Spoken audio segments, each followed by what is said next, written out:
Alors, petite pré-introduction, cette vidéo est divisée en quatre parties, à savoir partie 1, présentation, partie 2, mise en contexte, partie 3, présentation de la solution, partie 4, présentation technique de la solution, on va découvrir NUN. Alors, si vous êtes directement intéressé par la partie démo et présentation technique, vous pouvez partir directement à la partie qui vous concerne en utilisant le curseur sans plus tarder, tout, sans plus tarder, commençons.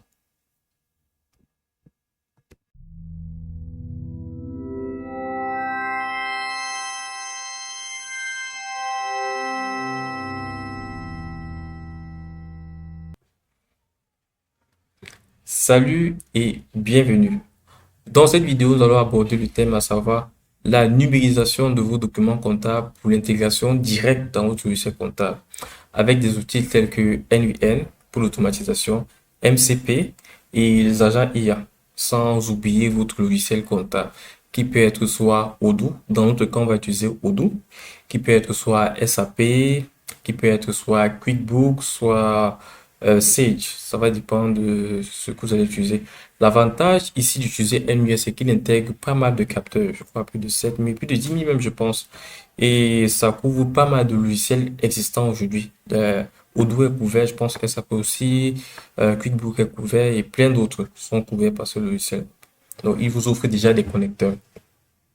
Il sera question ici à travers nos outils de pouvoir capter les sources de données comptables, à savoir des documents PDF, des documents Excel, des documents CSV ou bien des images de documents comptables, ça peut être des factures, ça peut être relevé bancaire. Et à partir de ces sources brutes, on va créer directement dans votre logiciel comptable un enregistrement un enregistrement. Et tout ce que le comptable aura à faire, c'est juste valider si tout est correct, si tout est OK. Avec à côté la pièce comptable, on aura l'occasion de le voir. Donc, à partir de là, on pourra automatiser la comptabilisation des pièces comptables dans notre logiciel et ça pourra faciliter la vie des comptables, notamment pour avoir déjà un relevé bancaire à date. Si je parle de ma zone géographique, la plupart des banques n'ouvrent pas des connecteurs et elles vous envoient juste des documents Excel. Je crois à la fin du mois en fait. C'est pas évident de tenir son journal de comptabilité en ce qui concerne la trésorerie à jour. Et avec ce type de solution, aussitôt que vous recevez votre document de votre banque, à l'époque, l'automatisation se fait et directement dans votre logiciel comptable, vous avez votre journal de trésorerie en temps réel. Alors, à qui s'adresse ce logiciel? Parce qu'il ne s'adresse pas, bon, pas logiciel, à qui s'adresse cette solution? Parce qu'elle ne s'adresse pas à tout le monde. On le saura, je vais le détailler dans la prochaine partie qui s'appelle mise en contexte. Alors, à toutes.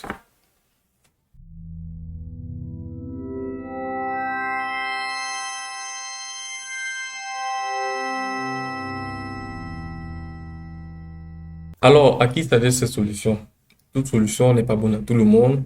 Encore faudrait-il savoir est-ce que le coût financier ou le coût en termes de temps, de formation, en vaut la chandelle en fait. Si ça en vaut pas la chandelle, ça ne sert à rien de continuer dans vos opérations manuelles sans souci. Alors, je me permets de vous proposer quelques critères qui peuvent définir les cibles qui pourraient être intéressées par cette solution. J'en ai rien. OK. Alors, critère numéro un, on va parler de logiciel ERP ou bien logiciel de comptabilité. Si vous n'avez pas déjà un logiciel type ERP et un logiciel de type gestion de la comptabilité, je ne pense pas que ces solutions vous conviendront. Si vous avez des fichiers Excel, vous avez tout un tas de choses manuelles. La passation du manuel vers le logiciel nécessite une formation. Il faut d'abord la faire. Il faut qu'elle soit validée par le personnel. Si vous n'êtes pas déjà dans un environnement type logiciel avec des procédures bien définies, ça sera compliqué d'utiliser cette solution parce que cette solution a besoin d'un logiciel. Donc, critère numéro 2, vous devez avoir un certain nombre de volumes de pièces comptables. Si je dis par exemple sur un mois, votre comptable reçoit moins de 10 pièces comptables concernant les fournisseurs, concernant les bouillons de caisse ou les relevés bancaires, s'il en a moins de 10, c'est mieux qu'il continue de faire l'opération manuellement parce que vous ne jugerez pas le coût intéressant. Parce que bon, il y a aussi quelques frais qui vont avec puisqu'on va utiliser l'intelligence artificielle. Donc, s'il a moins de 10 documents comptables, bon, non, vous pouvez passer à une autre vidéo, chercher autre chose. Mais s'il en a plus de 10, là, ça devient intéressant parce que lui, Ça lui permettra, par exemple, s'il reçoit deux ou trois relevés bancaires chaque fin du mois de plusieurs banques avec plus de 20, 30 écritures, là, c'est plus intéressant parce que aussitôt que le document est reçu, la solution va directement prendre ce document, il va passer les écritures ou bien insérer le document dans votre logiciel. Là, c'est plus facile pour le comptable parce que il reçoit le mail, il reçoit une notification, il se connecte à son logiciel. Tout ce qu'il fait, c'est la vérification. Et là, ça lui permet d'avoir rapidement une comptabilité en temps réel. Il peut avoir ses balances à jour, ses balances âgées à jour et tout ce qui va avec. Et la conciliation est beaucoup plus facile. Ah non, ça, une fois que votre livret est là, vous avez la vie elle est facile pour le comptable. Donc, il a ses écritures réellement à jour sans grand effort. Ça, c'était le deuxième critère. Donc, il faut avoir un certain nombre de factures ou de documents comptables à traiter chaque mois, supérieur à 10. Alors, le troisième critère, c'est, on va parler des connecteurs bancaires directs. Alors, je peux parler de ma zone géographique parce que ici, c'est très difficile d'avoir un connecteur d'une banque pour avoir les écritures en temps réel de cette banque. Donc, généralement, ce que les comptables reçoivent, c'est des relevés PDF ou bien des documents Excel à la fin du mois. Moi, personnellement, ce que je reçois de la banque, c'est un document Excel, soit tout le premier, tout le 31 à minuit, quelque chose comme ça. Donc, c'est moi qui dois prendre le document et saisir manuellement dans le logiciel. Si vous êtes dans ce type de problématique, cette solution va vous faciliter la vie. Parce que oui, à partir de documents sur papier et récupère et génère directement vos écritures ou bien génère votre relevé bancaire dans votre logiciel sans grand effort. Ça peut être intéressant pour les comptables. Si vous recevez aussi des brouillons de caisse de vos comptables, par exemple, vous avez plusieurs agences, peut-être chaque quinzaine, bien tous les 2 semaines ou chaque mois, vous recevez des brouillards comptables en images ou en PDF. Cette solution peut vous intéresser parce que à partir de là, elle peut transformer ça en entier comptable. Ça facilite énormément la vie au comptable. Il n'aura pas besoin de ressaisir tout ça et valider que tout est OK. Non. Dès qu'il a, pap, il a occupé, directement l'entrée se fait en comptabilité et tout ce qu'il aura fait, ça, c'est du contrôle. Ça, c'est le rôle le plus essentiel pour un comptable. Il faut savoir contrôler, pas juste saisir les écritures comptables. Ça, c'était le deuxième critère. On parlait des connecteurs bancaires et des journaux de banque des journaux de caisse que vous pouvez recevoir de plusieurs agences. Donc, ça, c'est le troisième point. Le quatrième point, c'est les formats de factures varient en fonction de la zone géographique. Bon, pour vous expliquer ça, je vais vous prendre un exemple. Par exemple, si vous avez une agence qui a l'habitude de travailler avec plusieurs pays, vous recevez des factures fournisseurs de plusieurs pays. Par exemple, vous êtes en Albanie, hein, et vous recevez des factures de, je crois, de France ou bien des États-Unis et d'Albanie aussi. Et vous avez une politique de comptabilisation qui est différente en fonction du contexte. Ça veut dire quoi? Ça veut dire que si vous recevez des factures de fournisseurs d'Albanie, vous avez le droit d'utiliser la TVA et de l'imputer. Donc, ça veut dire que si le montant vient à 120 francs, vous allez dire que, OK, prix unitaire, c'est 100 francs, taxe, c'est 20% à reverser à l'État. Mais par contre, si la facture vient de l'extérieur de notre pays, vous n'avez pas le droit, par exemple, de comptabiliser, d'utiliser la TVA. Ça veut dire que si la facture vient à 120 francs, bien 120 euros, le prix unitaire sera 120 euros, taxe zéro. Si vous avez ce genre de contraintes, là, ce type de solution est, je peux dire, c'est adapté à votre gestion parce que là, rapidement, on peut s'adapter à une certaine gestion sans avoir à modifier votre logiciel comptable. On va pas faire des customisations, faire des développements qui vont prendre du temps, des semaines, tout ce qui va avec, juste parce qu'on veut adapter la comptabilisation à votre processus. Donc, on va laisser votre logiciel de comptabilité je sais de comptabilité intact tel qu'il est. On va pas toucher votre ERP, mais on va utiliser le système de numérisation pour s'adapter en fonction de la zone géographique ou bien de vos aspirations.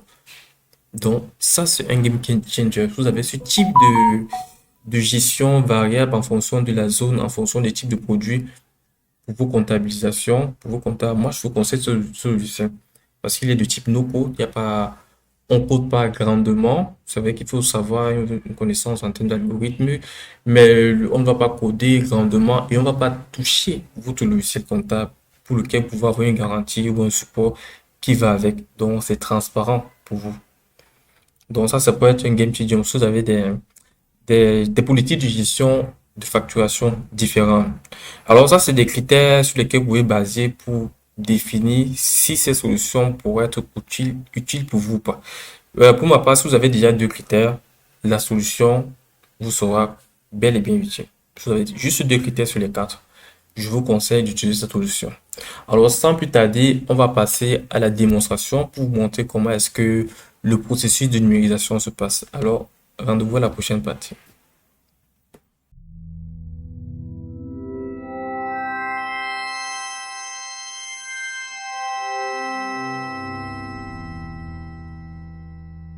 Donc, nous y voici donc à la partie 3. Nous allons aborder la partie démonstration et voir est-ce que comment la solution en fait, comment elle s'utilise en fait, comment elle s'utilise dans un cas concret avec des documents en entrée et on verra ce que ça pourra générer dans notre logiciel comptable, gestion de comptabilité.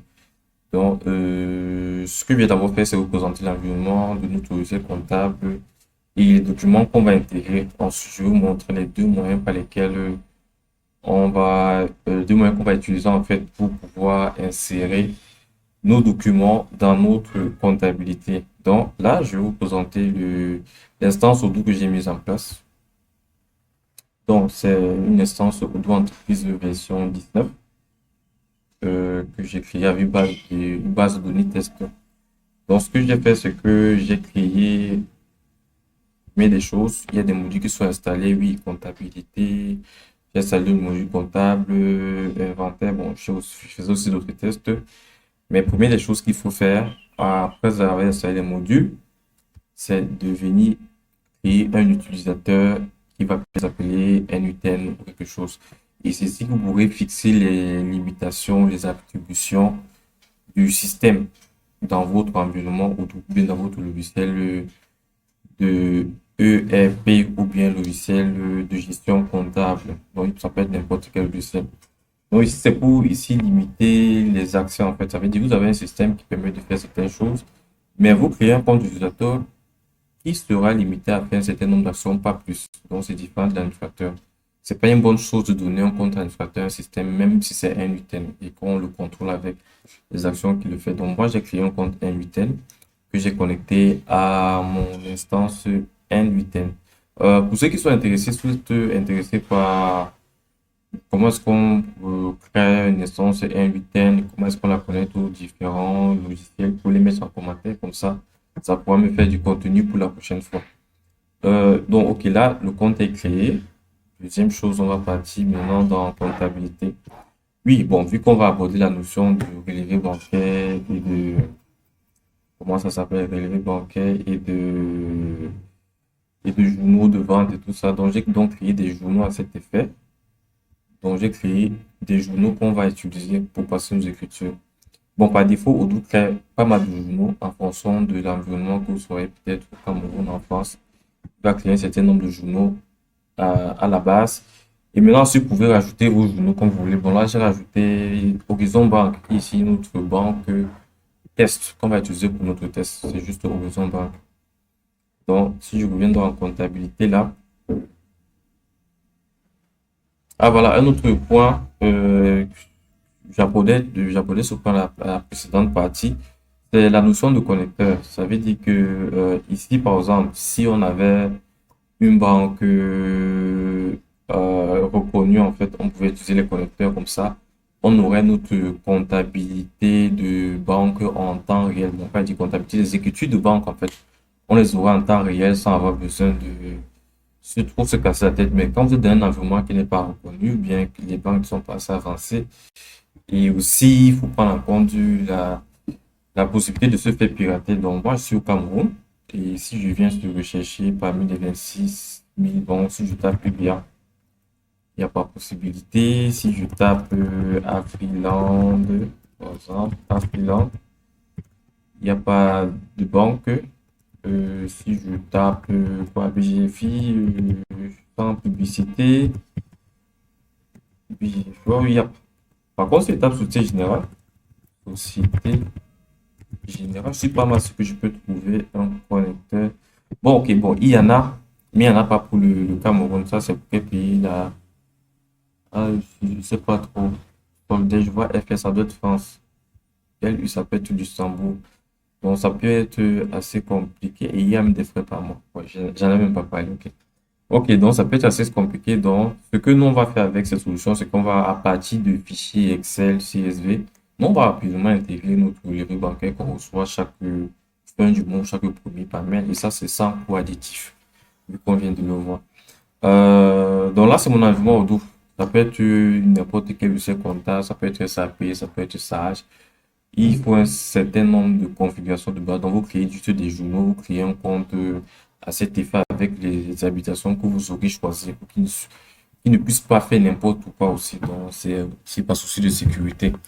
Donc, une fois que ça s'est configuré, OK, on va donc revenir sur notre instance N8N. Donc là, je reviens sur l'instance.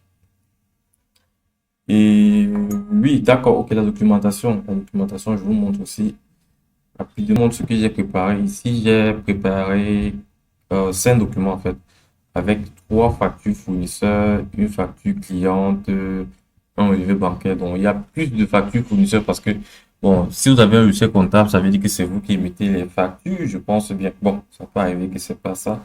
Donc, généralement, ce qu'on va recevoir, c'est beaucoup plus de factures fournisseurs, très peu de factures de clients.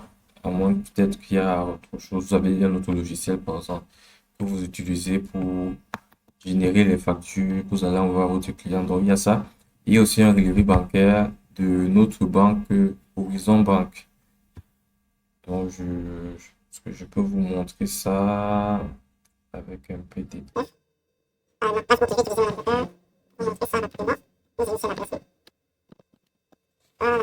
Bon, ça, c'est juste un relevé de banque de ma banque Horizon Bank avec un solde initial, total des opérations, total des mouvements créditeurs, débiteurs, solde final et les opérations qui vont avec. Donc ça, c'est un relevé de banque que j'ai généré, tout simplement. Donc, on va l'utiliser comme ça.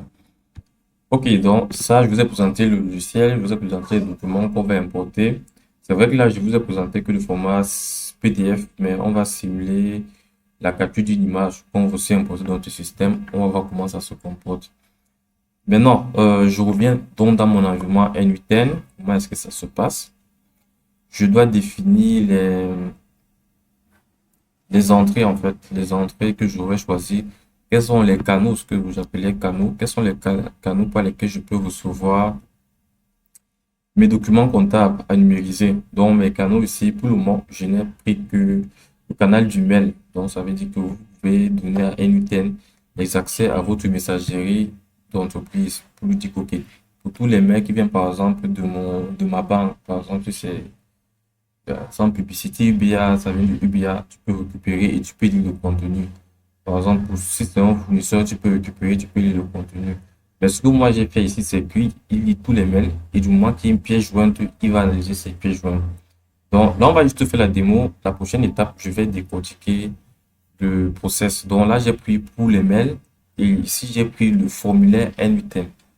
Le formulaire N8N ici va nous permettre d'avoir un environnement pour pour numériser en fait nos documents avec un formulaire basique sans avoir développé un site web ou une application web, tout simplement avec un petit formulaire. On pousse ce document à N8N, il fait le travail. Donc, la plupart du temps, ce test, on va principalement l'utiliser. Mais comme je disais, on peut avoir plusieurs autres canaux. Donc, pour aussi avoir Teams, si vous avez un environnement Teams, N8N a plusieurs connecteurs. Donc là, il peut se connecter à votre environnement d'entreprise pour recevoir des mails. Donc, surtout qu'il reçoit un mail peut-être d'un canal, bien d'une manière quelque bien un message, il peut se connecter, il récupère et il exploite ça comme source de données. Donc, il y a Teams, il y a WhatsApp, si vous voulez. C'est ça l'avantage d'utiliser N8N parce qu'il a plein de connecteurs qui existent déjà. On n'a pas refait toute une application juste pour un canal. Donc, il y a WhatsApp, il y a Telegram, il y a Slack. La liste est assez fournie. Et si même il n'y a pas de votre logiciel, vous pouvez utiliser ça peut savoir des webhooks, voilà, des webhooks et même des HTTP requests pour interroger votre logiciel en question. Donc, pour ce test, on va utiliser juste nos formulaires générée et notre messagerie. Donc là, je vais simuler la numérisation d'une facture fournisseur que j'ai reçu à payer. Donc, je vais prendre mon lien ici. C'est un lien qu'on peut partager en entreprise. On peut s'y dire pour toute personne qui veut envoyer un logiciel ou un document comptable dans le système de l'entreprise, il peut utiliser ce lien. Donc, il copie juste ça. On partage son personnel et il vient dans le navigateur. Allez, il colle. Donc, c'est un formulaire basique. On peut l'enrichir avec plein d'autres informations. C'est pas le but de la vidéo. Ils sont là juste pour tester le système. Donc, il demande juste le document. Le document est là. On récupère, on prend notre facture et on la soumet. On va la soumettre. Le document sera envoyé à notre solution N8N. Il va faire le traitement en arrière-plan. Donc là, on peut voir que je crois que c'est en cours. 10h06. On attend que ça. Ok, là, ça s'est lancé. Voilà. Dans le temps que ça arrivait, là, ça s'est lancé à 11h. Donc, il va tourner, tourner, il va faire les traitements, il va suivre le système comme on l'a défini et il va nous retourner une réponse. Donc là, ce que je fais, c'est que j'attends tout simplement. Bon, là, c'est pas un grand serveur. Si j'avais des serveurs avec des ressources plus variées, ça prendrait moins de temps. Je peux aussi peut-être mettre un message d'attente. C'est à ma... En fait, ça dépend de ce que je veux. On peut faire plein de choses avec ça. Donc là, ce qu'il va faire, il va tourner, il va tourner, il va tourner. Et aussitôt que le document est inséré dans notre système, on va se dire, OK, on va aller voir de quoi il en est. Donc là, on va juste patienter quelques secondes tant que le système tourne. Donc, en termes d'intégration, il n'y a pas grand-chose à faire pour le personnel parce que, bon, la plupart du personnel, c'est envoyer des mails, c'est utiliser des formulaires basiques. Donc, il n'y a pas de formation pour l'intégration. Il suffit juste d'intégrer ça dans l'entreprise et vous dites à vos employés d'utiliser ce formulaire si vous l'envoyez un logiciel en comptabilité ou bien utiliser l'envoi du mail. Il envoie le mail à une certaine adresse et hop, le système récupère, il intègre ça dans le logiciel de gestion. Donc, en termes de formation, c'est quasiment zéro parce que le mail et les formulaires, la plupart des employés le connaissent déjà et c'est transparent pour eux. Donc, on va attendre la fin du changement. Tant que ça tourne. Voilà, opération réussie. Donc, opération réussie. Juste pour voir combien de temps ça a mis. 2 minutes, 2 minutes. Voilà, là, ça a mis 1 minute 57 secondes pour introduire notre document. Donc, une fois que l'opération est réussie, on peut mettre des systèmes de notification. On envoie peut-être un mail au comptable ou le système peut le faire. Donc, ça va dépendre. Donc là, ce que je vais faire, je vais me rendre dans mon instance Odoo. Dans mon instance Odoo pour voir si ma facture a été insérée. Je pars dans fournisseur, facture fournisseur. Ok, je vois Amazon d'ici. Ok, si j'ouvre Amazon, qu'est-ce qu'on a? Ok, d'accord. Ok, ok, c'est plutôt... Ok, ça a bien chargé. Voilà, donc à gauche, qu'est-ce qu'on a? On a la numérisation, bien évidemment. La comptabilisation de notre document et à droite, on a notre document source. Donc, notre document source, c'était une facture fournisseur envoyée par Amazon avec un certain nombre d'articles. Donc, ce que le système a fait, c'est qu'il a récupéré toutes les informations qui sont ici à droite. Il les a intégrées dans notre logiciel ici à gauche. Pourquoi c'est 30 $?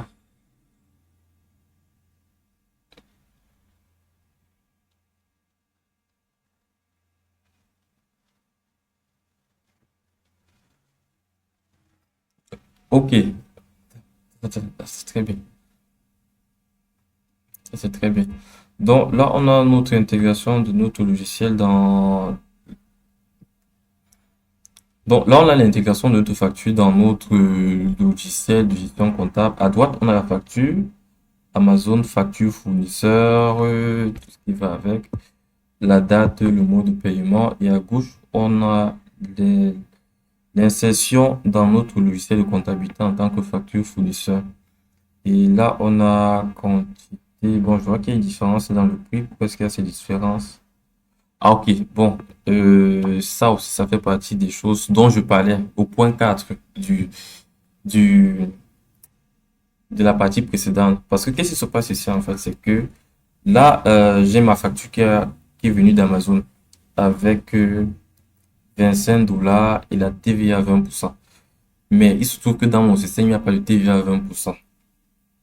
Donc, pour m'accompagner dans cette tâche, ce qu'il a essayé de faire, c'est qu'il a pris les 20%, il les a mis dans le prix, directement le prix unitaire. Donc, il les a mis dans le prix unitaire. Il a fait idem aussi pour le deuxième paquet, comme il n'y avait pas la TVA de 20%, il a aussi mis dans le prix unitaire. Sauf qu'il y a eu des erreurs d'arrondi. Donc, je crois qu'il y a une différence de 46 ou de 45,69. Ce que je vous propose de faire, c'est qu'on peut le faire ensemble, c'est que je vais supprimer ça. Je vais le supprimer. On va recommencer rapidement. Je vais accélérer la vidéo pour que ça ne soit pas lourd pour vous. Je vais supprimer ça.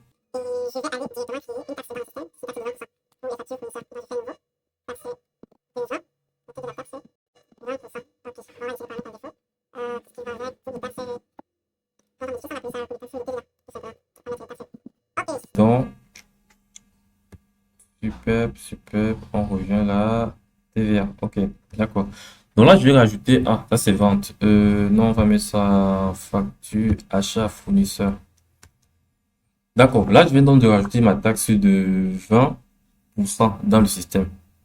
Ce que je vais faire, je vais de nouveau aller recharger mon document avec l'outil NUTN. Donc, ça, c'est un peu ça le système. C'est un peu ça l'avantage d'utiliser des systèmes avec intelligence artificielle parce que là, il va se réadapter selon le script qui a été fait à la base. Si on veut, on peut modifier le script pour dire que si on ne trouve pas la taxe en question, on peut envoyer un message à l'administrateur pour dire que dans l'insertion de la facture n'est pas possible. On génère un message d'erreur. Ça va dépendre de ce que vous voulez. Donc, OK, là, je recharge mon document, je l'ouvre et je le soumets. Donc, idem encore là, il va refaire le traitement. On se voit à la fin.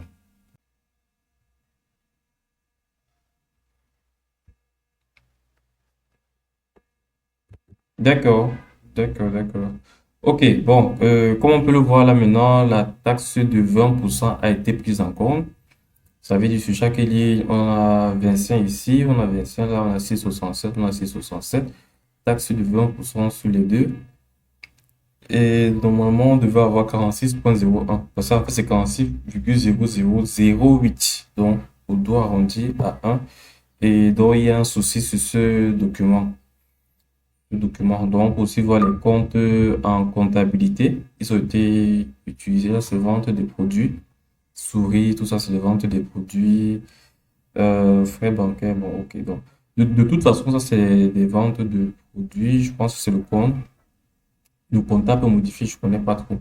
Et qu'est-ce que je disais? De toute façon, on peut entraîner notre intelligence artificielle à ce qu'elle reconnaisse en fonction de l'article, le compte qui est associé, le bon compte à choisir. Donc, ça, c'est pas un souci, il suffit juste d'enrichir notre contexte. Comme ça, il pourra aussi reconnaître pour la plupart des produits quel est le bon compte comptable qu'il faut. Donc, ça, c'est aussi un plus pour le comptable, aussi bien pour l'entreprise. Comme ça permettra d'aider les nouveaux comptables à s'intégrer rapidement sur les habitudes de l'entreprise. Donc, ça, on a ceci, on a cela. Donc, je vais confirmer cela. On va rester avec le montant de 45,99 €.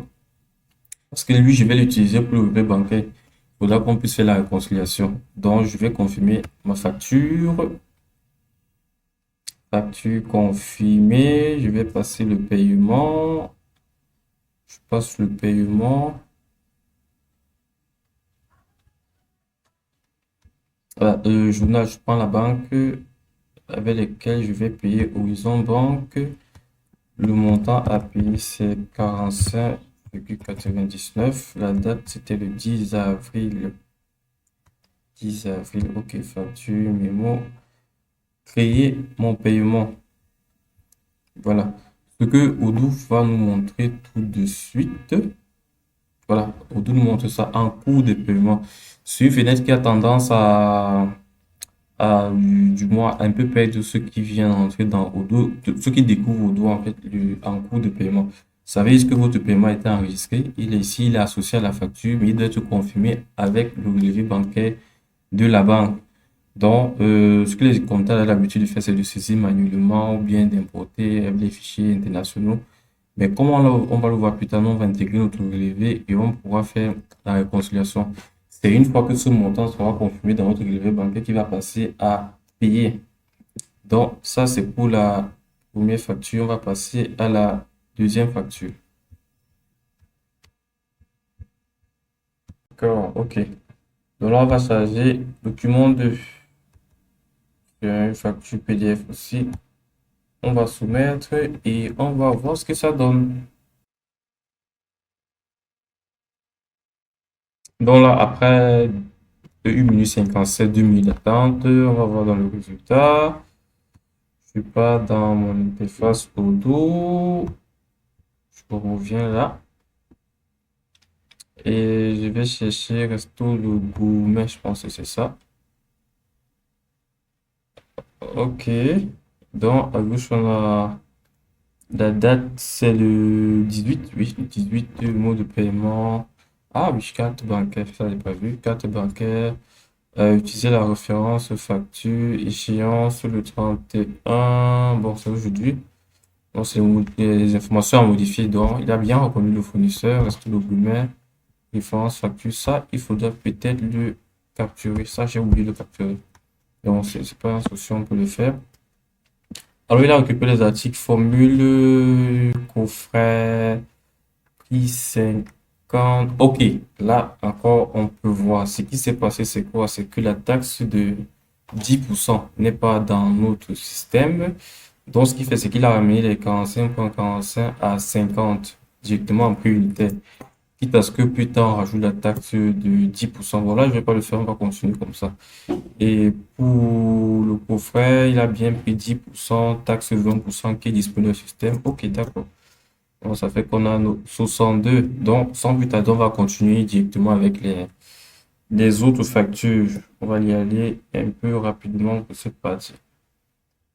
Qu'est-ce que je voulais faire? Oui, je veux pas que je cache la partie pour...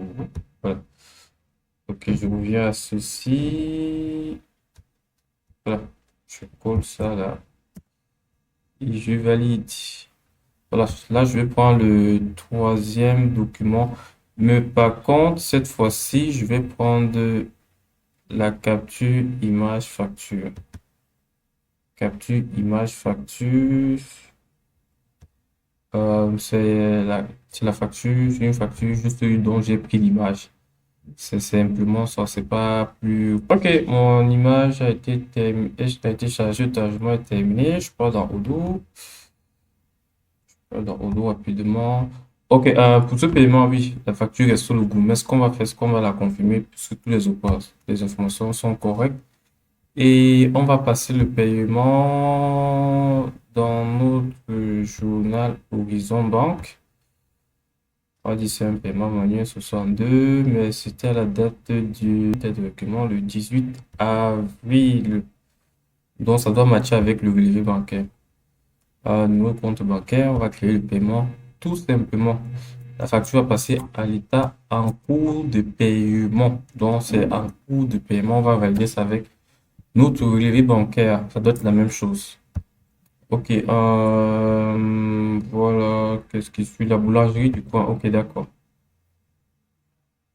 Boulangerie du coin. Voilà. Là, à gauche, on a notre image de type PNG. Je sais pas si je peux vous montrer ça rapidement.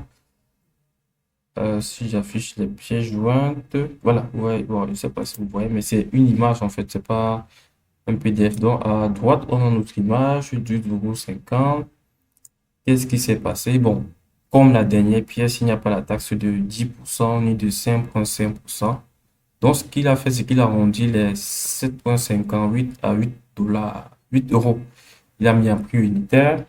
Ensuite, il a pris les 4,9 euros, c'est devenu 4,45. En prix unitaire, donc, vu qu'il n'y a pas de taxe directement, il a bien intérêt. Ça, c'est selon mon algorithme.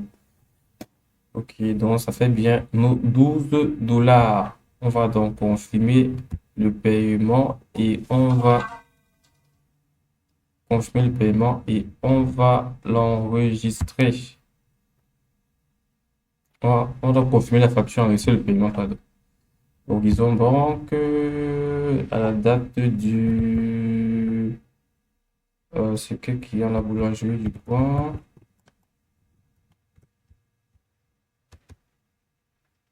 La boulangerie du coin. Boulangerie. Date du 28. Date du 28. Ok, c'est ça.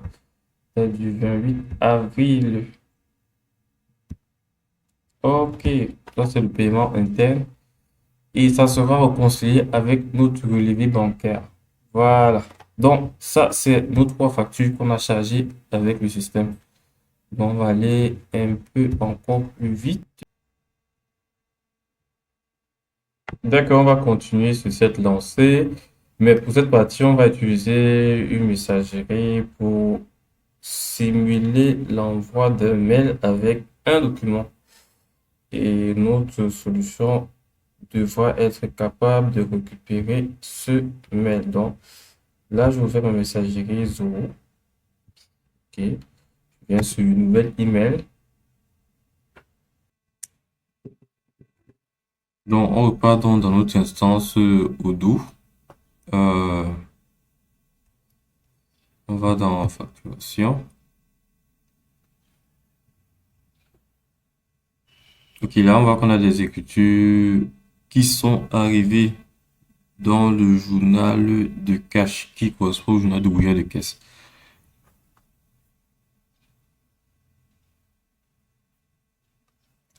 D'accord, on a différents éléments en termes d'écriture et si on ouvre là, on a nos transactions bancaires qui sont bien arrivées et on a notre relevé bancaire juste à droite. Donc là, on peut vérifier effectivement qu'on a pris tous les écritures. Solde initial, c'est 1250. Solde initial reporté. Ok, ça c'est un report. Ok, d'accord. Ensuite, on a 45, on a moins 82, on a 350. Moins 82 peut s'en sortir. On a moins 15.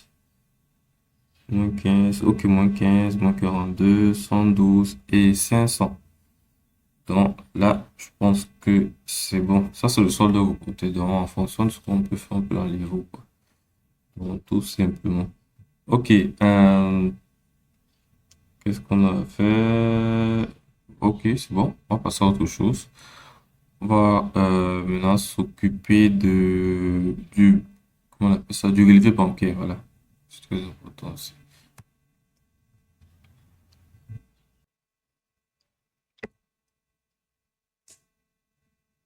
Donc pour le relevé bancaire, on va faire la même chose. On va s'envoyer un mail. On va faire relevé bancaire. Voilà. Relevé bancaire. On nous envoie un mail.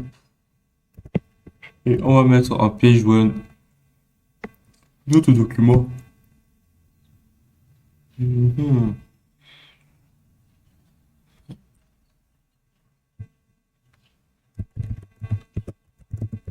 Relevé bancaire.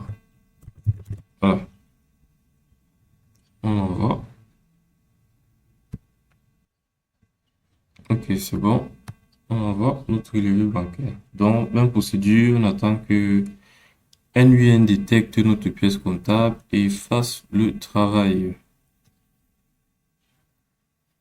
Alors là, le document arrivé. Ce qu'on va faire, ce qu'on va aller dans facturation, comptabilité. Oui, ok, d'accord. Là, on a nos écritures comptables qui sont arrivées. On est dans Horizon Bank. Ok, là, on a nos différentes transactions qui sont arrivées, qui ont été créées, pardon, en fait, si on clique sur la ligne. Ok, là, on a notre relevé bancaire Horizon Banque. Non, si c'est une erreur. Bon, ça peut arriver avec quand tu les IA. C'est pour ça que c'est souvent bien de toujours contrôler que tout est OK. Donc, ce qu'on peut faire rapidement, là, ce qu'on va modifier la valeur. OK. Donc, moins 45, 29,99, 150. En plus, là, ça a bien pris, moins 62. Je pense que c'est ce libellé qui a prêté en confusion l'IA. Moins 62, ainsi de suite, jusqu'à moins 4,5. D'accord, là, c'est bon. Il faut toujours contrôler ce que l'IA fait avant de valider. C'est souvent une bonne pratique. Donc là, notre relevé bancaire est arrivé, il est positionné. Superbe. Donc, qu'est-ce qu'il reste à faire? On va continuer. Ok, donc pour la facture de vente, on va utiliser le lien comme d'habitude, le petit formulaire. Donc, on va insérer notre facture de vente, facture revenu. Ok, on ajoute là. On clique sur soumettre, submit. Et donc, la opération réussie. On part dans les factures de vente. Donc, ce qu'on va faire, c'est qu'on va aller dans le module facturation.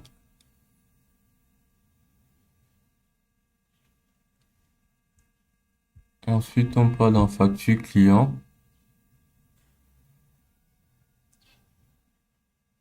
Ok, la société, c'est Société Tech SAS. Ok, donc là, on a le bon montant qui est arrivé, 2500 TVA collecté, TVA, ok. Là, il a bien reconnu la TVA de 20%. Les libellés sont conformes, prestation, refacturation. Ah oui, ok. Ah, ça aussi, il a reconnu les comptes comptables adaptés parce qu'ici c'est 4000, ici c'est 6000. Bon, je ne maîtrise pas. Je dois vérifier après, mais sinon, on a la possibilité d'entraîner notre IA pour qu'elle reconnaisse les bons comptes de charge. Donc, si tout est OK, on confirme la facture. C'est bien. Ensuite, qu'est-ce qu'on fait? On paye la facture avec notre journal Horizon Banque.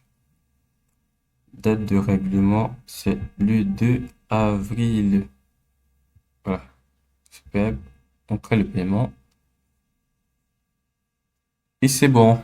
Donc, on a pu voir là comment est-ce qu'on peut intégrer nos différents documents comptables, que ce soit en PDF, que ce soit une image. J'ai pas fait le fichier Excel, c'est aussi possible, ou bien CSV.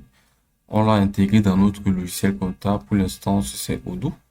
On a pu intégrer notre brouillard de caisse, on a pu intégrer un relevé bancaire, on a pu intégrer des factures d'achat et des factures de vente. Donc, une fois que là, les opérations sont terminées, tout ce qui nous reste à faire, c'est la réconciliation bancaire. La réconciliation bancaire, pourquoi? Parce que ici, en fait, les paiements dans le journal de banque sont faits dans un compte d'attente. Si on vient dans un paiement là, vous allez voir là, c'est un coût de traitement, donc il faut que ce soit réconcilié. Pourquoi? Parce qu'un client peut venir vous donner un chèque, vous dire oui, j'ai fait votre paiement, vous enregistrez dans votre système chèque payé, pardon, prestation ou facture payée, et vous partez déposer le chèque en banque. Sauf qu'arrivé à la banque, peut-être on peut rejeter votre chèque pour quelque raison que ce soit.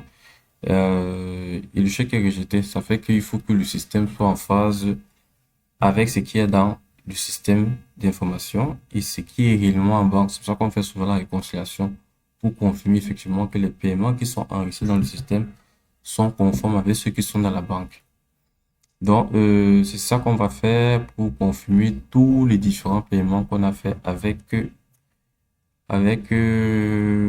Odoo. D'accord. Sans plus tarder, on va revenir en facturation. On va aller dans notre des opérations, des transactions du journal de banque, Horizon Banque.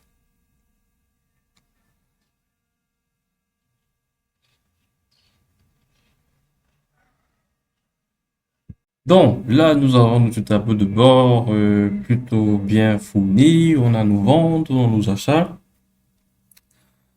Bon, on a notre banque avec les écritures, on a notre journal de caisse, journal de caisse. Et bon, nous sommes au top.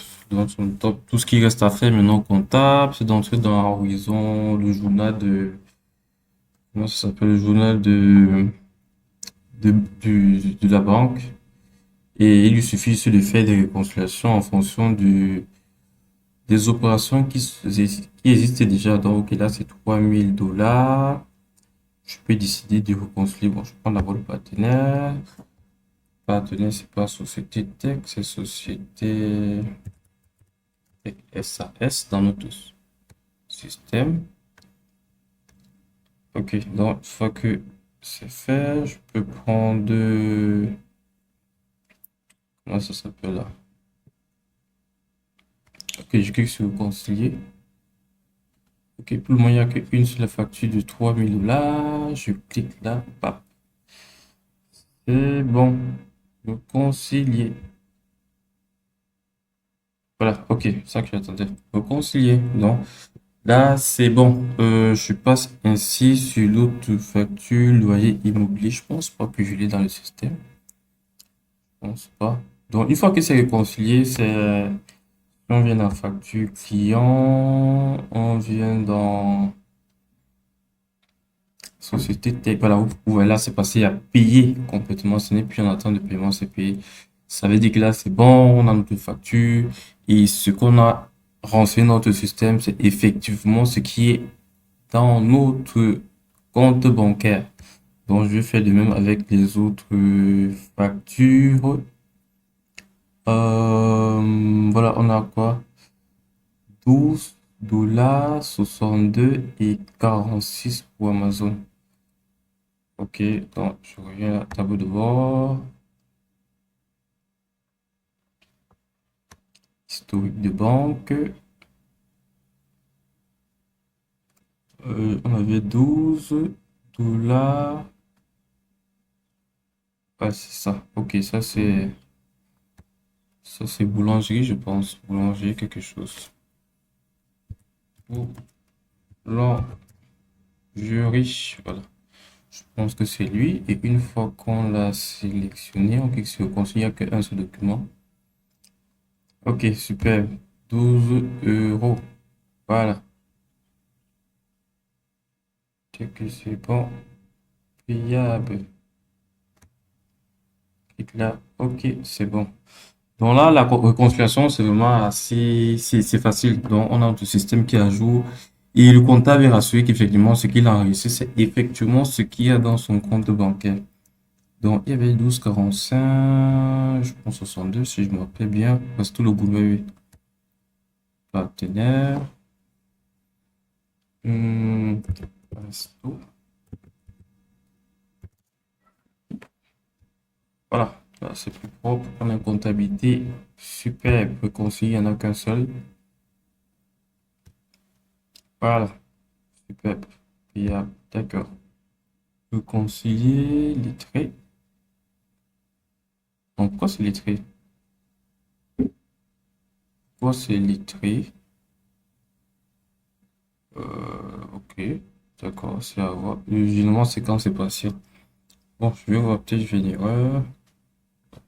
Donc, dans cela, une personne qui reste 13 $ quelque chose.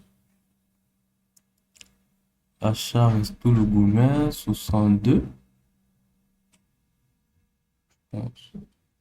Bon, j'ai l'impression que j'avais commencé à payer. Bon, pas grave. On prend, je crois qu'il y avait 12 déjà lettré. 45. Déjà lettré. Est-ce que c'est les 45? Ah, c'était 15. Non. Non, c'était Amazon. Oui. Achat Amazon. Donc, Amazon, partenaire, je mets Amazon. Ah, celui-là. Ok. Ok, réconcilier 1, 45. Ah, ok, j'ai compris. C'est les multidevises. C'est les multidevises. Bon, on peut faire des avancements, c'est pas grave. Si on vient Amazon, c'est 46. Ça a quand même été payé. On a payé 46,01.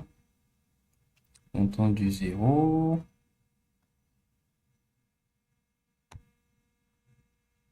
D'accord. Bon, c'est un travail comptable. Il faut concilier toutes les écritures pour s'assurer que tout est OK. Donc là, je vais faire la va-vite. Je paye ça. OK. OK, là, ça a pris. Arresto le gouvernement, je paye aussi. 2. Arresto le gouvernement, payable. OK. Nice. D'accord. Quoi d'autre? Qu'est-ce qu'il y a? Bon, ok, donc les autres écritures, on peut utiliser des contreparties en termes de compte. Par exemple, commission tenue de compte, on prend juste le compte. Je sais pas quel compte bancaire, on va prendre chercher commission, je sais pas trop. Si c'est une dépense. Mais bon, ok, je sais pas trop quoi. Je prends juste ça. Donc, on fait une contrepartie avec comment on appelle ça, le compte en comptabilité. Donc là, c'est plus rapide. Bon, ça c'est pour les dépenses et tout ça. Donc, ok. Donc, une fois que vous avez fini, vous validez toutes vos écritures, vous avez votre comptabilité à jour et vous êtes dans le meilleur des mondes. Donc, c'est ce dont il est question dans cette partie. On a appris à intégrer nos différents documents. On a appris à intégrer nos différents documents, que ce soit des PDF, fichiers d'images, des fichiers Excel, que des fichiers CSV. En entrée, on est capable de les transformer en enregistrement dans notre logiciel. Et une fois que c'est fait, on a la vie facile pour le comptable qui a ses journaux à jour avec les écritures. Donc, ces journaux de caisse, peut-être s'il y a plusieurs caisses à l'entreprise, ou bien dans d'autres succursales, et ces journaux de banque. Ça, c'était pour la partie démonstration. Donc, sans plus tarder, ce qu'on va faire, on va partir à la partie suivante où on va montrer la partie technique, ce qui a été fait, ce qui a été réalisé, et vous montrer un peu comment vous pouvez reproduire ça chez vous. À plus.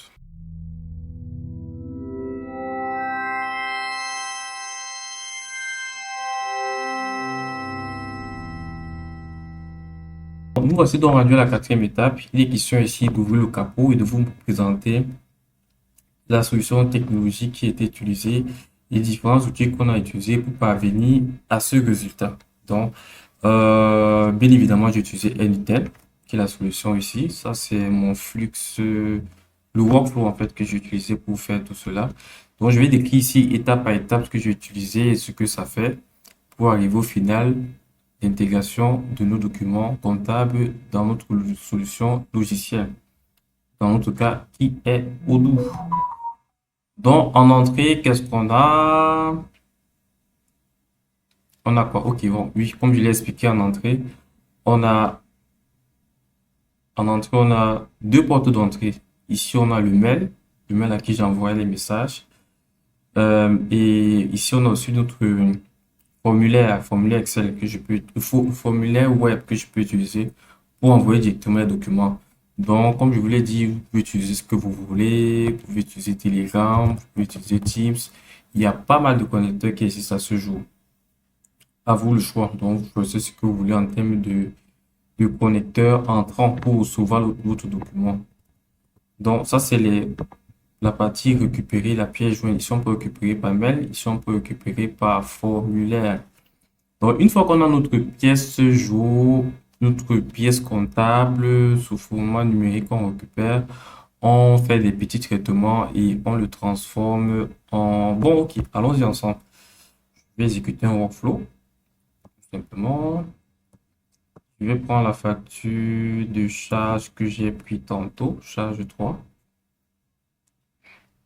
et je vais exécuter mon script.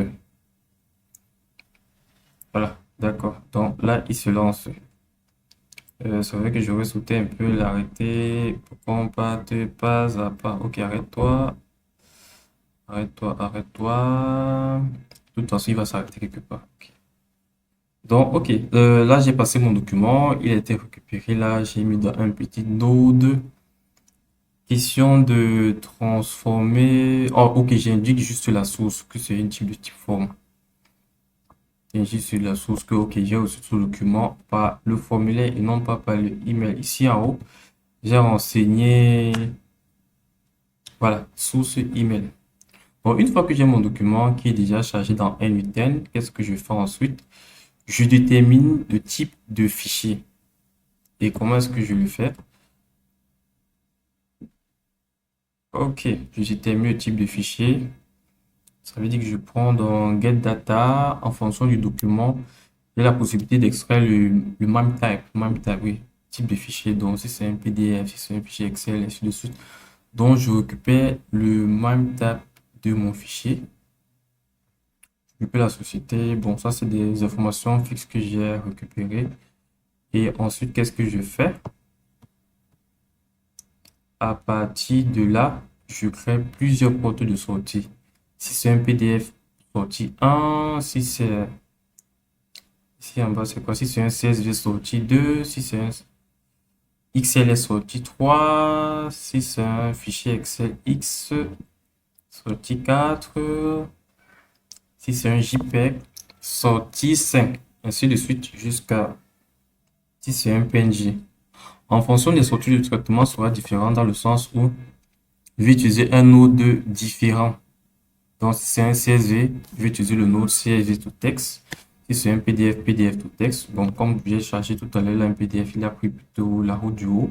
Si c'est un Excel, tout, quel que soit, si c'est une image, là, je vais utiliser une requête que je vais envoyer à Mistral pour lui passer l'image. Puis, ok, voici l'image, renvoie-moi le texte qui est associé. Donc, ça, c'est une requête HTTPS que je passe à Mistral et je vais supprimer cette clé avec ma clé, en fait, pour passer le message. Donc, ok, donc, une fois que mon document a été reconnu, le texte a été extrait de ce document.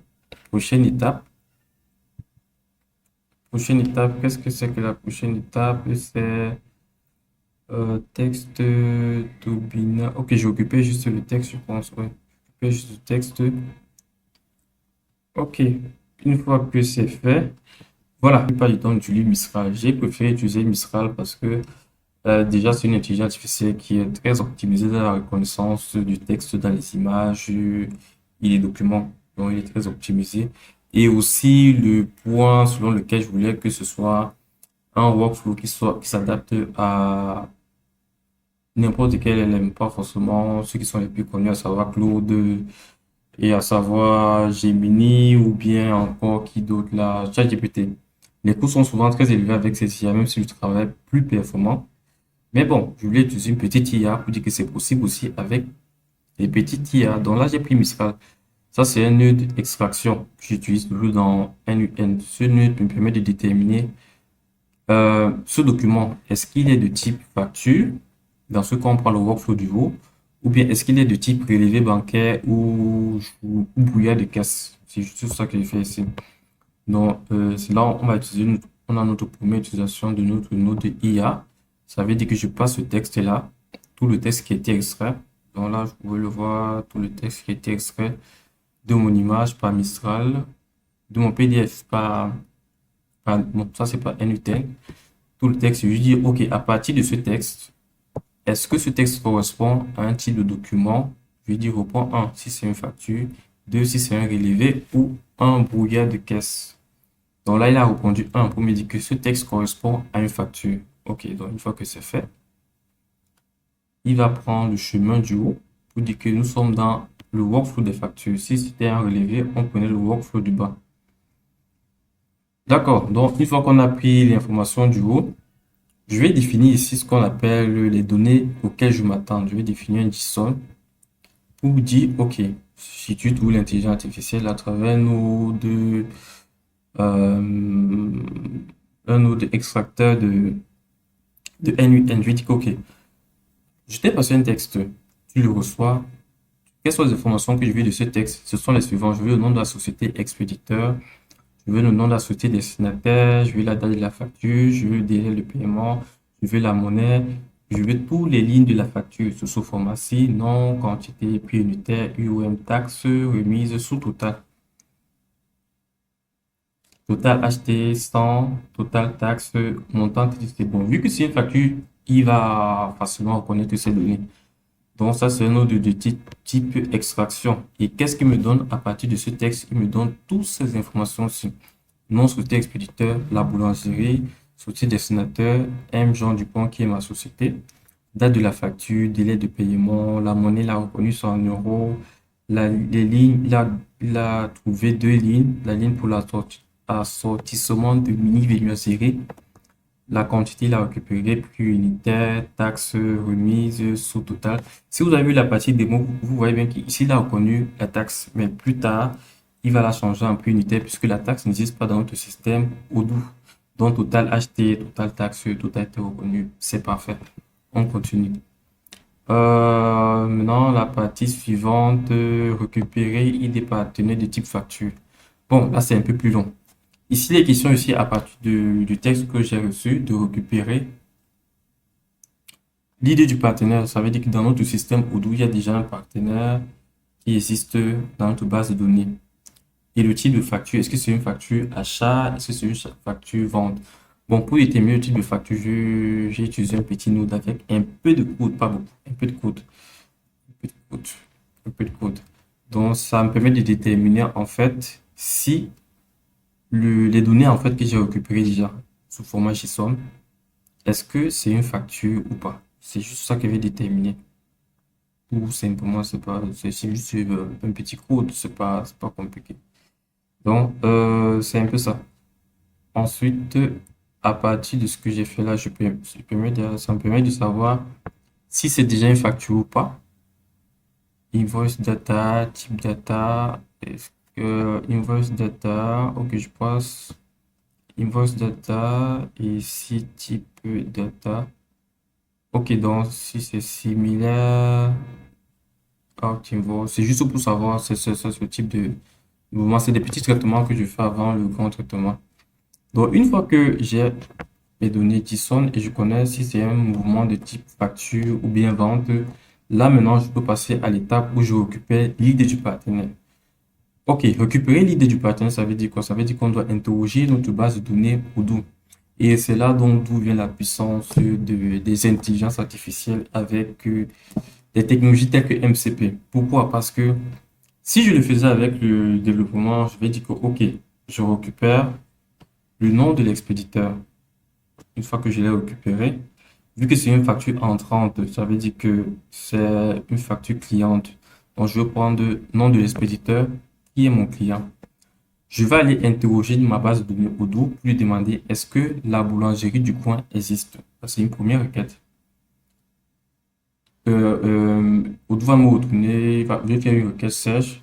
Si je trouve, je récupère son idée. Si je ne trouve pas, ok, je sais quoi? Je sais que je dois maintenant créer le partenaire boulangerie du coin dans mon système Odoo. Donc, je peux faire des if, des else. S'il existe, je récupère l'idée. S'il n'existe pas, je vais aller créer directement, comment on appelle ça? Je vais créer directement la boulangerie du coin dans le système et je veux récupérer l'idée. Je vais le passer dans mon workflow N8N. Pour le faire tous ces if-là, ce que j'ai préféré faire et qui était beaucoup plus intéressant, c'est que j'ai créé un MCP. Un MCP, c'est un ensemble de tools, de fonctions, tout ce que vous voulez, d'API, de HTTP request qui me permet de faire un certain nombre de choses.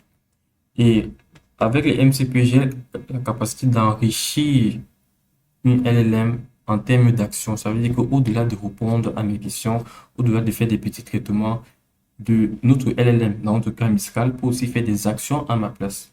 Donc, ce que j'ai fait, c'est que j'ai créé des tools ou bien des fonctions tout simplement qui vont aller rechercher un contact dans Odoo et créer un contact dans Odoo. Et je dis à mon LLM ceci. Il faut bien lui dire quelle est sa tâche. Je lui dis, tu es un agent. Il faut que je recommence. Ok. Tu es un agent IA expert en intégration de données pour Odoo 19 via l'automatisation. Ton rôle est de préparer les données nécessaires à la création du pièce comptable. On peut diminuer ça. Petite identification ou création du contact chain. Tu dois trouver l'idée du partenaire dans Odoo. D'abord, action. Utiliser le tool rechercher contact avec le nom fourni par notre texte, à savoir la boulangerie du coin. Si aucun contact n'est trouvé, alors utilise le tool créer pour le créer et récupère son idée. On avait dit la première action, c'est qu'il va prendre la boulangerie du coin, il va aller interroger Odoo.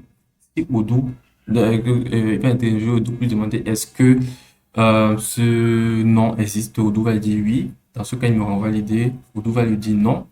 Dans ce cas, il me dit que ça n'existe pas. Dans le cas où ça n'existe pas, il va lui-même volontairement, naturellement, aller le créer en utilisant le tool créer contact que j'ai défini ici dans mon MCP. Créer contact. C'est une fonction qui va aller créer un contact dans Odoo et tout ce dont il a besoin, c'est le nom du contact. Ce qui veut que je les explique comment on crée MCP, il peut le mettre en commentaire. Ça me prendrait un peu plus de temps si je dois l'expliquer ici. D'accord, donc ici, là, il a besoin du nom de contact et il va être défini comme une compagnie, tout simplement. Donc, c'est ça l'avantage d'utiliser le MCP. Je peux préparer mes données, mes fonctions et je les passe comme des outils à disposition pour mon LLM. Ça veut dire que en fonction des actions que j'ai à faire, le LLM va décider, OK, j'ai besoin de ceci, j'ai besoin de cela et il va faire les actions à ma place. Donc, au lieu de faire plusieurs if, des else, des if et des else, je peux juste passer ce texte à mon LLM et lui fera le travail. À la fin, il va juste me renvoyer l'idée du partenaire, qu'il soit créé ou pas. C'est pas ça, c'est pas mon souci, il va faire le travail à ma place. Donc ensuite, je lui demande de sélectionner le journal comptable. Voilà, aussi, exécute le tools get all journal qui ici est une autre fonction. Ça récupère tous les journaux dans notre système Odoo. Et il dit quoi? Si move type égale à out invoice, alors récupère le journal de type vente. Si move type égale à in invoice, alors récupère le type de journal achat.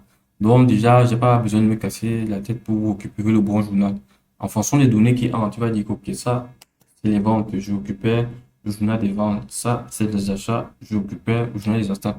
Tout ce que je lui ai passé comme élément, c'est cette fonction get all journal. Qu'est-ce qu'elle fait dans mon MCP? Get all journal, voilà, elle est ici.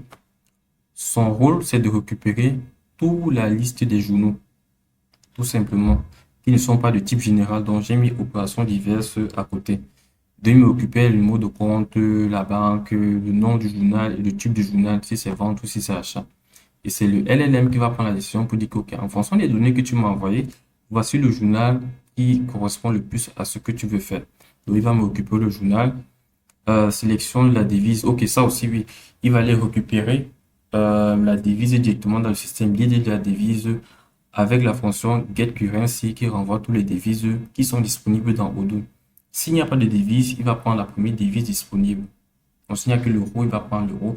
Mais s'il y a plusieurs devises, il va essayer de déterminer la devise qui correspond à ma facture. Ok, bon, il y a plusieurs règles de comportement. C'est pas très nécessaire. C'est pour éviter des erreurs. Donc, une fois que j'ai défini cet agent IA, quel est son rôle, j'exécute. Vous verrez que ça peut prendre un peu de temps, tant qu'il tourne.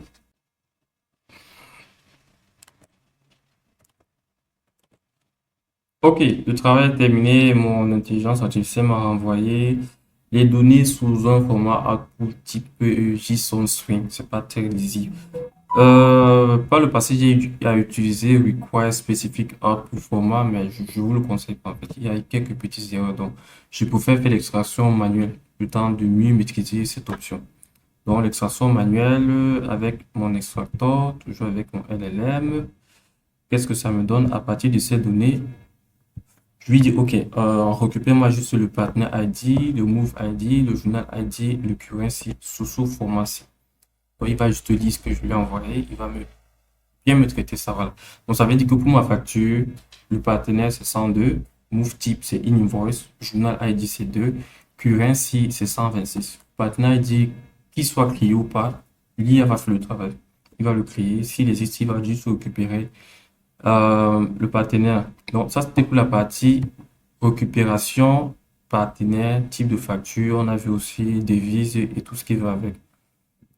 Donc, prochaine étape, encore, qu'est-ce que je fais? Je récupère le produit pour chaque ligne. Là encore, j'utilise une IA. Comme je vous l'ai dit, je peux utiliser des if et des if et des if et des if. Et c'est l'avantage d'utiliser les IA. Ça veut dire que tu peux lui passer un document, texte, il fait un travail. Du moment que tu lui mets à disposition tous les outils dont il a besoin. Donc, OK. Donc, on vient dans notre agent IA. Son rôle, c'est de faire quoi?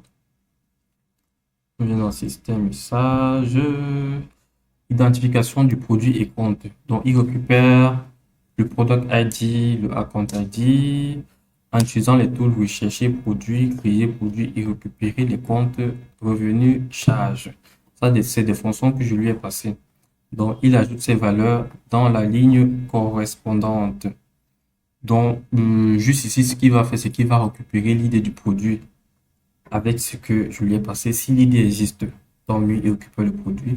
Si le produit n'existe pas, il crée le produit en utilisant la fonction que je lui ai passée, qui a juste besoin du nom. Et ensuite, il récupère le compte de revenus et de charges. Ce qu'on avait vu tout à l'heure, là, 6 000, 4 000. Donc, en fonction aussi de ses propres connaissances en comptabilité, il va dire que non, ça c'est le bon compte de revenus pour ce produit, ça c'est le bon compte de charge pour ce produit. Ça aussi, c'est un avantage. Moi, je n'ai pas besoin de faire des if et des if et des if. Je peux lui passer un contexte de base de données et il peut se baser sur ça pour faire ses choix. C'est magnifique avec l'IA.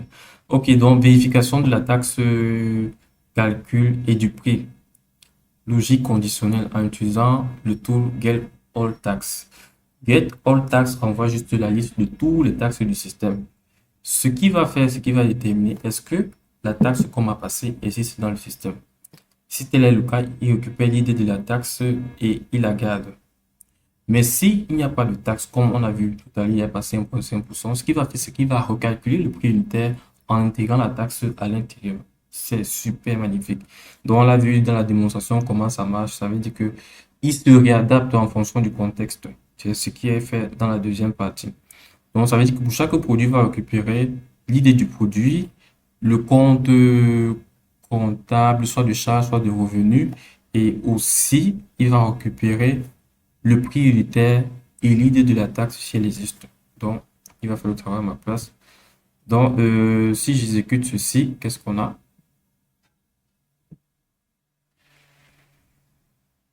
De l'IA, c'est quand même magnifique, hein, c'est quand même beau. Et ça, c'est avec Mistral. On n'a pas besoin de grosses IA qui vont nous coûter la tête. Ok. On n'a pas besoin de grosses IA qui vont nous coûter très très cher. Mais avec une IA comme Mistral, on est en train de très très bien faire du super beau travail. Et il y a la possibilité de déployer ce type d'IA en local. Donc, ça permet de préserver les données de l'entreprise pour qu'elles ne se retrouvent pas sur Internet pour ceux qui sont intéressés. Même si ça a des coûts supplémentaires, bon, si la sécurité pour vous est plus importante que les coûts, tant mieux, allez-y. C'est possible de le faire avec. D'accord, bon, ok. Là, il me renvoie encore les données sous format output un peu brut. Ce qu'on va faire, ce qui a été fait en fait, la prochaine étape, c'est quoi? C'est que je lui passe le disons sous quel format je vais mes données et il va faire la lecture, il va bien me classer tout cela pour chaque ligne de produit en fait. Voilà, super. Ça veut dire que si je fais une petite comparaison rapide, en entrant, lui a passé le nom, il m'a récupéré le product ID avec le account ID. La quantité, c'est là, prix unitaire. Voilà, prix unitaire ici, c'était 7,58 avec une taxe de 5,5%. Vous voyez qu'ici, il a arrondi à 7,96. Et d'où risque d'arrondir ça à 8. On verra bien. Remise 0% taxe, il n'y a pas, c'est vide ici. Il fait idem pour la deuxième chose. Donc, on est quitté d'un truc brut à un truc qu'on peut utiliser pour insérer dans notre système, puisqu'il a directement récupéré les idées et non plus les noms. Ok, ça c'est la partie produit et idée. Voilà, ok.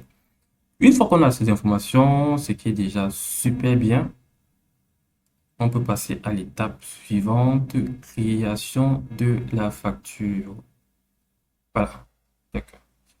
Euh, Création de la facture, qu'est-ce qui est fait? Si je ouvre mon agent IA, je lui dis donc, À partir des données que tu as déjà à disposition, à savoir tout ceci, ce qui est déjà bien formaté pour une insertion dans Odoo, je lui dis, OK, ton rôle et mission suprême, là j'ai exagéré, tu es un automate de mapping d'exécution, script branché sur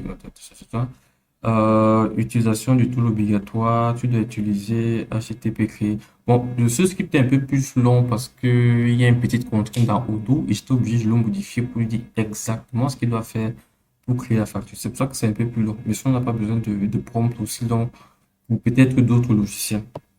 Bon, pour ceux qui connaissent, il y a un double crochet dans Odoo, là, c'est ça. L'outil a tendance souvent à ne pas reconnaître, à vouloir corriger ça comme des requêtes JSON normales. Donc, OK. Donc, ce qu'il va faire ici, c'est qu'il va analyser le contenu brut présent.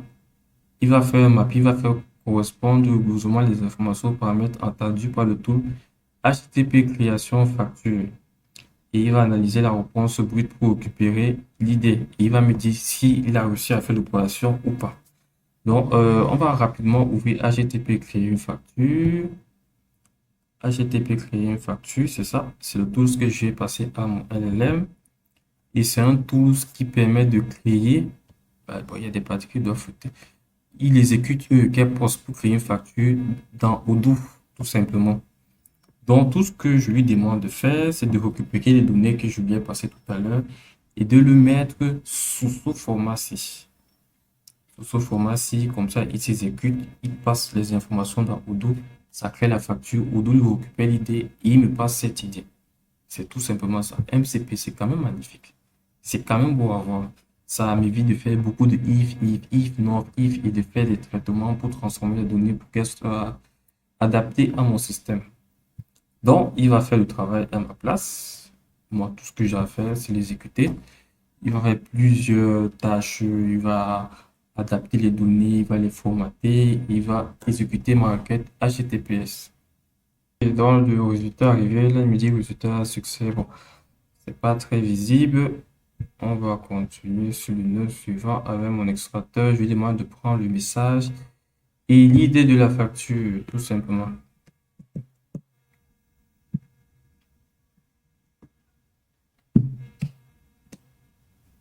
Voilà, il me dit facture créée avec succès. L'idée de la facture, c'est 338.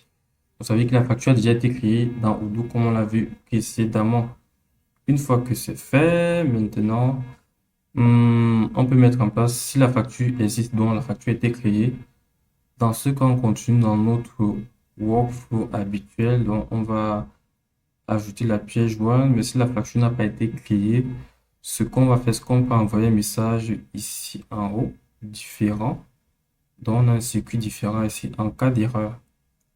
Donc, en cas d'erreur, on va passer par ici, on va mettre un message d'erreur qu'on va envoyer soit à l'administrateur, soit en réponse au formulaire pour dire que la facture n'a pas été insérée dans le système. Donc, ça me dérange.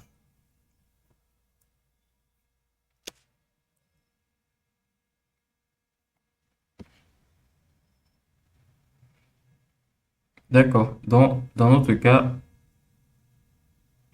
d'accord, ok. Donc, dans notre cas, tout s'est passé avec succès. On continue dans notre périple. On va récupérer ici le document et on va récupérer ici, je crois, l'idée de la facture. Ce qu'on va faire ici, c'est spécifique à Odoo. Donc, dans Odoo, on a la possibilité de créer une facture dans le système et d'y joindre une pièce jointe. Ça fait qu'on a à gauche l'enregistrement dans le système et à droite, on a la pièce jointe de manière visuelle. C'est généralement la pièce jointe. C'est ce que je rajoute ici, attacher une pièce jointe. Tout simplement à partir de l'idée de la facture que j'ai récupéré et le fichier de base. Donc, c'est un peu quelque chose d'agréable, surtout d'avoir le document à droite pour effectivement vérifier que tout s'est passé correctement et non pas juste se fier à l'intelligence artificielle. Bon, une fois que c'est bon, on continue et on clôture avec le message qu'on renvoie. Voilà, ok. Donc, on envoie le message juste au formulaire pour dire que, ok, tout s'est bien passé, opération réussie.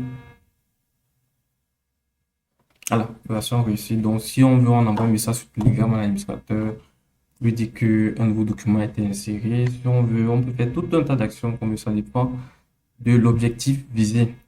Donc, quasiment, en fait, pour les pièces jointes, c'est quasiment les différentes étapes, sauf que là, on va créer les transactions bancaires. Donc, c'est à peu près comme ça que ce workflow, bien cette solution fonctionne.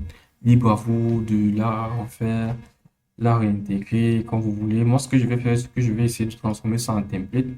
Il y a tout un tas de templates disponibles sur la plateforme N10. Il y a encore des étapes à atteindre et bon, ça me prendra un peu plus de temps. Sur ce, nous sommes à la fin de notre vidéo. Il était question ici que je vous montre un workflow qui puisse être utilisé pour transformer vos documents comptables, que ce soit sous format CSV, varié, PDF, et ce soit transformé en enregistrement dans votre logiciel comptable qui peut être SAP, qui peut être Sage, on peut utiliser fichier Excel, qui peut être Odoo, qui peut être n'importe quel QuickBook, Tomato. Ça dépend de ce que vous utilisez. N8N a plusieurs connecteurs à disposition. Donc, pour utiliser, vous avez juste besoin de maîtriser un peu de MCP parce qu'en fonction du logiciel, le MCP va changer. Par exemple, là, j'ai fait le MCP pour Odoo. Quelqu'un d'autre faisera peut-être le MCP pour SAP. Quelqu'un d'autre fera le MCP peut-être pour Sage pour avoir les documents Excel. Quelqu'un d'autre fera le MCP pour QuickBook. Ça dépend de ce que vous souhaitez. Donc, il faudra juste redéfinir le MCP et utiliser une IA. Moi, j'ai utilisé Mistral ici parce que bon, j'ai voulu aussi la découvrir. Et elle est pas mal, c'est une très bonne IA. On peut utiliser euh, ChatGPT, Gemini, Claude, ça dépend de votre budget. Queen, Guima, on peut utiliser tout ce qu'on veut. Donc, nous voici donc rendus au thème de notre tutoriel sur la numérisation des documents comptables dans Odoo. Merci d'avoir regardé cette vidéo jusqu'à la fin. J'espère que ce contenu était enrichissant et qu'il a ouvert vos panels de possibilités. Donc, quelles sont les perspectives à long terme? Déjà, il faut transformer ce projet en un template N8N. C'est un parcours dont euh, j'espère qu'on va le terminer pour qu'il soit disponible pour ceux qui soient intéressés. Et de deux, nous allons transformer cette solution en application qui sera disponible sur le site de IDO. Donc, pour ceux qui seront intéressés pour les solutions infrastructure, s'ils veulent transformer leurs documents PDF Excel à travers la plateforme, pourquoi pas. Et en plus de cela, on va aussi intégrer les fichiers internationaux tels que OFX pour ceux qui veulent utiliser rapidement la plateforme, peut-être pour transformer les fichiers PDF en fichiers OFX pour qu'ils soient importés dans Odoo hors ligne en fait. Donc ça, c'est les perspectives à long terme. Et ainsi, nous marquons la fin de cette vidéo. Merci pour ce contenu. C'était pas prévu que ce soit plus d'une heure. Mais bon, les besoins ont fait que ça arrive à cela. Donc merci beaucoup et bonne chance dans vos projets. Bye bye.